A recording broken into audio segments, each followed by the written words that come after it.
Hi, I'm Lynn and welcome to The Aligned Gardener, and today I'm going to talk meditation. So we often hear a lot of people say, well, we need to meditate, and yes we do, but they don't really sort of explain very much about how to do that. There are lots of apps and things that you can find, but what I found after I did a little bit of research is that Abraham Hicks actually stated, I think, the simplest and clearest reason for meditating, and that is to be able to clear our minds, which then clears up resistance and allows flow to come in. So what does that all mean? Well, it means that we have so much happening in our daily lives every day that we're just consumed with reacting to what is in that very moment, and that we never actually have a chance to pull back and think about what it is that we really want. What do we truly desire? What really makes our hearts sing? You know, what are the things that really mean a lot to you? And because we're so wrapped up in all the stresses of our daily lives, we never get to that point. So what I found, though, is that it's easier said than done, is then to just stop those resistance. And what does that mean? So resistance is all these thoughts constantly coming into our head, because we're constantly bombarded with information everywhere we go, and even within our own families, within our own lives, with friends, etc. We're just bombarded with information all the time, and we never have a chance just to really sit with ourselves. So I found, because my mind was constantly always going, never stopping, that I had to find a way to sort of slowly bring myself to a point where I could meditate. It was just not going to happen right away. So what I did was I chose something that I could do to help me to focus. And so for me, that was doing some coloring, you know, with the coloring books you can get, and got some nice pencils and markers and such. And it doesn't really matter what you do. You could knit, you could, play an instrument, you could do whatever it is that you want. It's just a means of helping yourself to focus on one thing and forget everything else. So that's what I started with, and I even had, just ambient music in the background, so that my brain didn't have to start picking up and thinking about that music. It was just sort of there in the background. And after a while, I started to realize, oh yes, because I'm so focused on what it is I'm coloring and how I want to do it, etc., that I wasn't thinking all these thoughts. So it was, for me, a really great way to start. Now, of course, you're going to have to find whatever it is that you can do, just something, anything, so that you just focus on one thing. And then after that, then I was able to start to take that idea, and I would give myself walking meditation. So you'd like to go for a walk every day. It doesn't matter whether it's 5 minutes, 10 minutes, whatever it is you put in your day, it doesn't really matter. The point is when you're out walking, you do not have devices with you, and that you can hopefully find some place that you can be somewhat close to nature. So being like in downtown cores where it's busy, people and buildings and noise and such, that's not going to be conducive, obviously. I'm lucky enough that I have lots of bike paths that I can go to here. And so as I'm walking on the bike path, I just really make a point of really observing what I'm seeing along my way. And as I say, I'm really lucky to be able to go on this bike path where there's lots of nature. There's lots of trees, and there's shrubs, and there's birds, and there's squirrels and such. And I just really focus on those, so that again, I'm not thinking all the thoughts of what's been going on in my day, the night before, or whatever I have to do the next day, etc.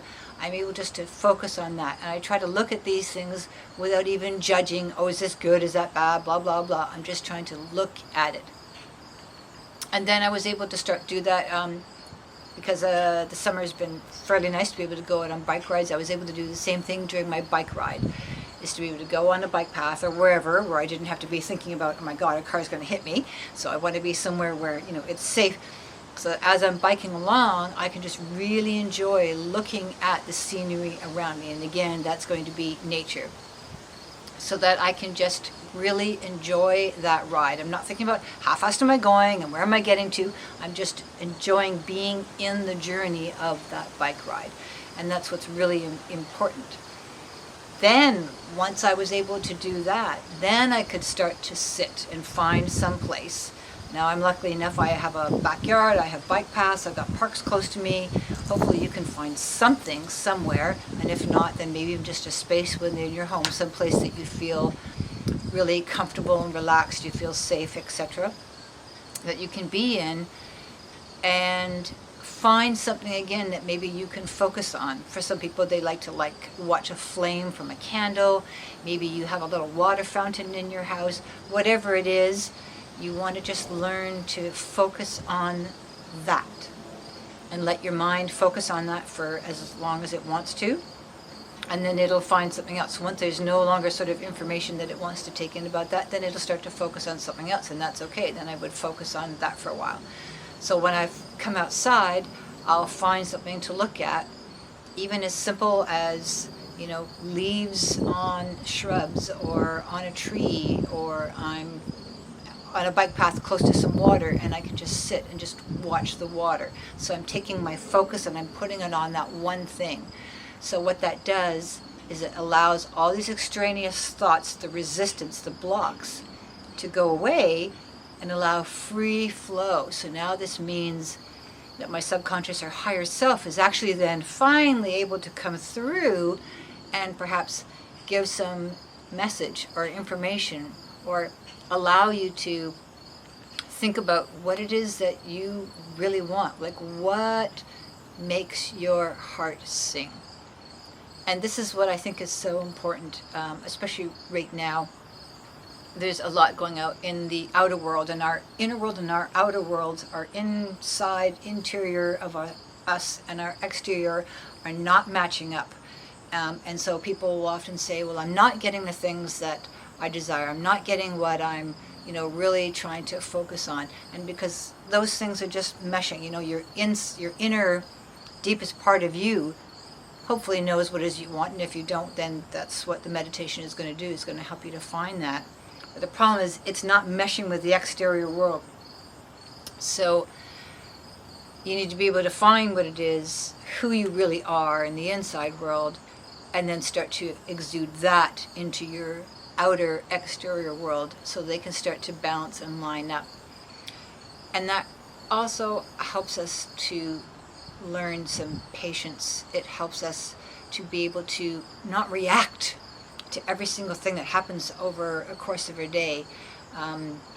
We can then step back and say, well, let's just think about this for a couple of minutes or for a little bit of time, and have some real discernment about what is really true for you or not, and start to lead a life of where you are taking in and working with what works for your consciousness, for yourself, and what does not. And in doing so, you free yourself up. And in doing that, then you can allow yourself to start to be a happier, more loving person to yourself. And once that can happen, then of course, then we can exude that out to the rest of the world, which, in my opinion, and why I'm doing this channel, is to start to try to inspire people to start to want to do better, so that we can change the way the world is working and functioning. Humanity really has to pull up its bootstraps, I think, and start making some positive choices of where we're going to go. So in knowing yourself better and knowing what makes you happy and what makes you tick and how you want to be, then you can start to exude that out to others.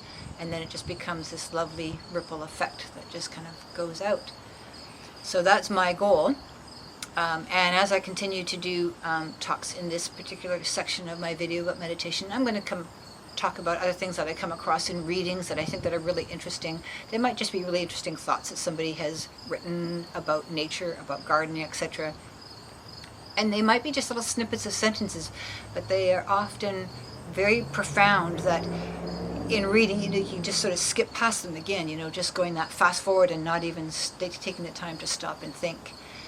So I want to share some of those because I think it's very inspiring when we read these things and then actually take the time to think about them and how that resonates with each one of us and how we can take that out to the world. So I hope you continue along with me on this journey, and we'll see you again next time.